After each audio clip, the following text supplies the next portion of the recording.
Hey guys, welcome back to my channel. In today's video, we're going to be talking about my planner setup for the second quarter. So if you're not familiar with my system, I use my Tom 90 planner.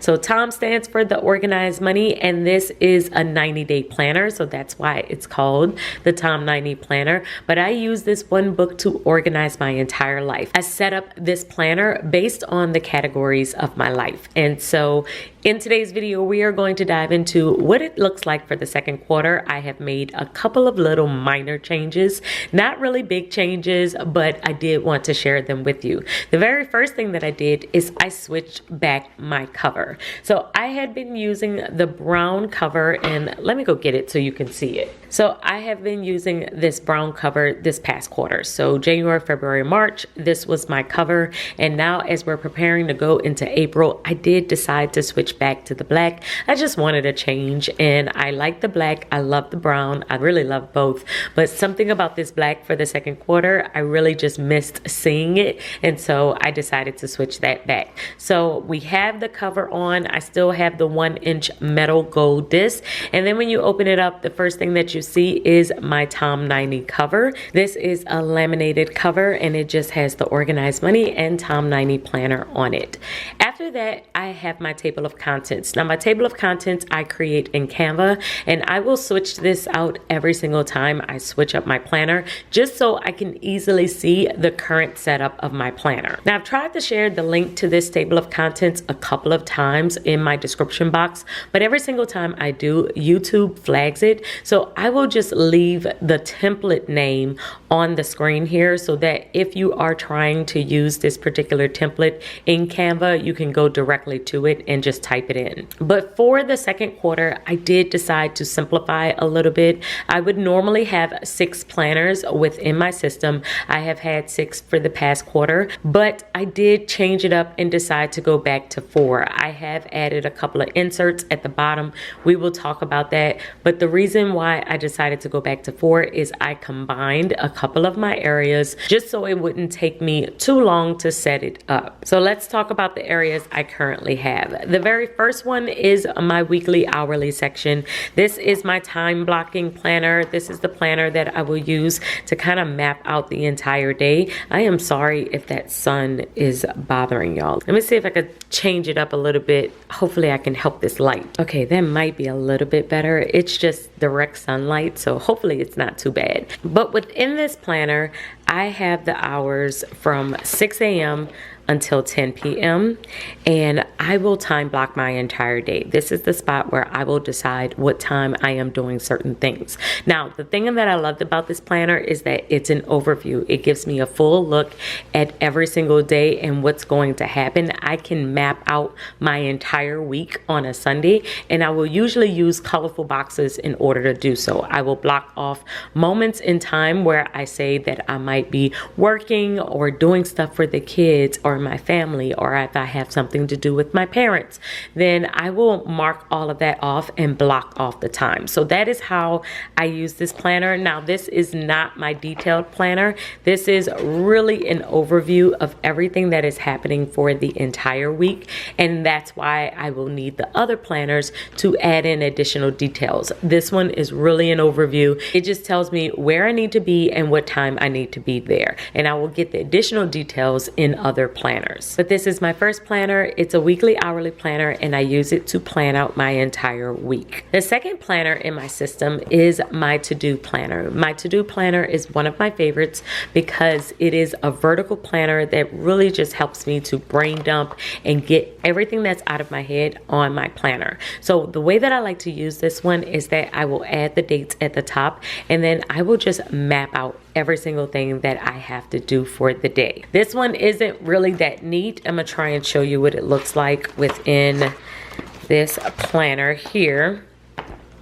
As you can see, I'm just listing out different things that I have to do, and it's one really long list. Now, within this one, I'm not setting the time that I have to do something because that is saved for my weekly hourly planner. I am just listing out all the things that I have to do in every area of my life. So it's all the things that I have to do for work, for church, for my personal life, things that I have to do for my family. It all goes here.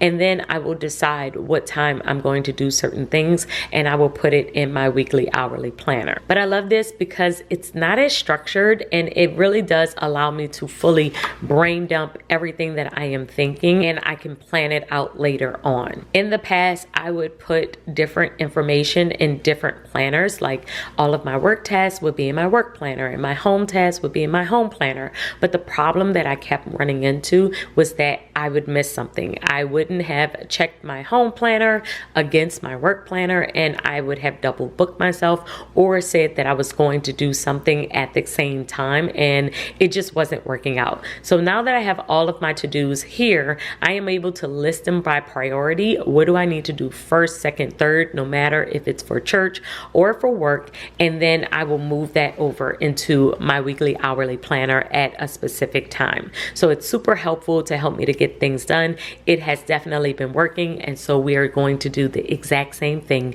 in the second quarter. The next tab we're going to look at is actually a bottom tab, and the difference between the top tabs and the bottom tab, the top tabs are the 4 planners themselves, but the bottom tabs are just the inserts. So they are things that I have just added into the planner that helps me to plan in other areas. So the first bottom tab that we have here is my plan your day sheets. My plan your day sheets are ones that I love to use to kind of restructure and replan my day. There are 2 times when I would use these a lot. The very first time is if my day is not going as planned. So I usually will set up my week on a Sunday and I will map out my entire week. But if that day looks like it's not going to go exactly as I have planned it out here, then I will replan it here. And so that is one way that I will use it. The second way is when I am setting up for another quarter. So right now I'm setting up for another quarter. So I have my old planner here. I have my new planner here. I'm kind of in between right now as I am trying to set everything up for the second quarter. And so yesterday I used my plan your day sheets because I'm not all the way in this planner yet, but I'm not all the way in this one either. I'm just kind of going back and forth right now as I am setting it up. So I like to use my plan your day sheets for that because it really does help me to still have structure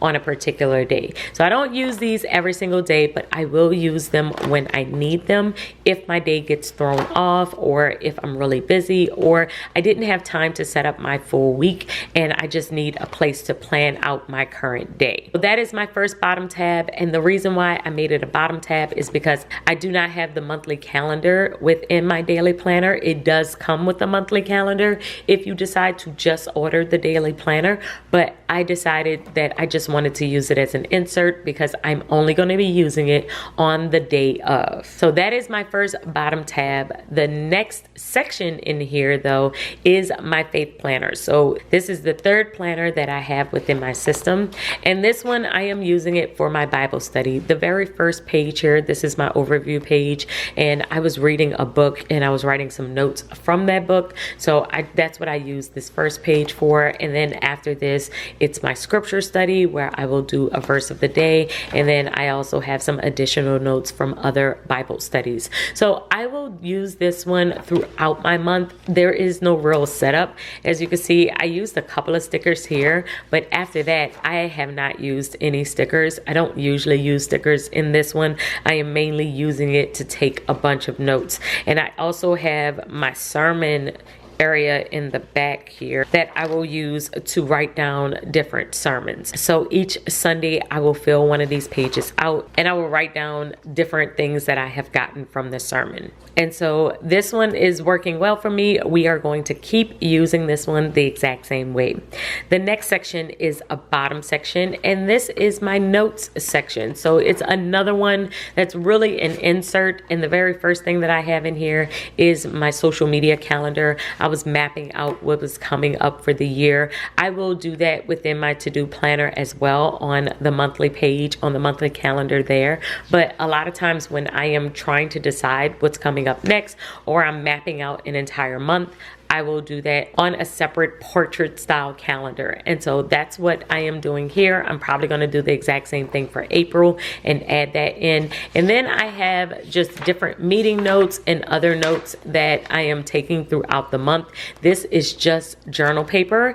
And so I am just going to keep like 20 to 30 sheets of journal paper within my planner every single month so that I can write down different notes as they come up. So this is kind of like my brainstorming section. When I do not have my brainstorming notebook, I usually will keep a brainstorming notebook, and I will link that above if you're interested in hearing more about how I use it. But whenever I don't have it, I still want an area or a spot where I can jot down notes, where I can just kind of brain dump, where it doesn't have to be neat. And so that is this section. So it is just journal paper that I can just jot different things down in. So it's super helpful, and I know that if I'm looking for a note, it's either in my planner or in my brainstorming notebook. The next section in here is my budget planner, and my budget planner is another one that I absolutely love, and it really does help me to stay on top of my money. So I will keep my expense trackers and all of my other money related things in here, like bills and other things that I have coming up. And the last section is my future section, and this is where I am keeping everything that is coming up for the year. So within my notes section, this one I am mainly using just for social media, but this is all of the other events and everything else that could possibly be coming up for the year, because I only keep 1 month within my planner. So I will do all of my future planning within this section. And as you can see, it goes all the way through December. I do have the entire year in here, so then that way I can easily look and see what's coming up for the year and if I need to make any adjustments. So this is my planner for the second quarter of the year. I feel like this video is super simple. I have not really changed much to my setup. I think the only thing that I did was actually condense my planner and make it less sections. So hopefully that doesn't make this video less interesting, but I did want to share what I am going to be using for the second quarter. If you're interested in getting one book to organize your entire life, look in the description box and I will add the link to this planner there. And I hope to see you all in my next video. Until then, keep organizing your life so that you can achieve your dreams. Bye guys.